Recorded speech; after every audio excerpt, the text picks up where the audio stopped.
In this video, I'll show you how you can add shadow on text and images in Canva. Now the first one would be for image. If you have an image somewhere, and I'll just use shapes, or I can use this one, this graphic. When you add an image, what you can do is click on the edit button up here, and it will open a section on the left side. One will be called shadows. Now if you click on shadows, you have some different options. I like to use either the glow or the drop one. So if you select drop, and you'll be able to see here where you want it.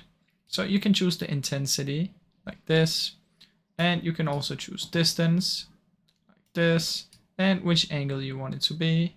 So let's just say you want it like that, and the blur. So let's say you want to do it like this. That's one way that you can do it, and you can play around with these different ones, whichever one you like.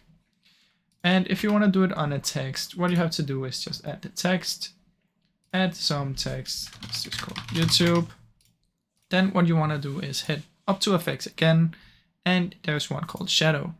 So as you can see, there's now shadow on it, and you can change the transparency. Let's just make this a different color so you can see. And back to effects. As you can see right here, you can select how much you want it to be blurred, and also the direction and offset. So that's basically how it works. Now I really hope you enjoyed this video. If you did, please leave a like and subscribe, as it helps me out a ton. Thank you so much for watching.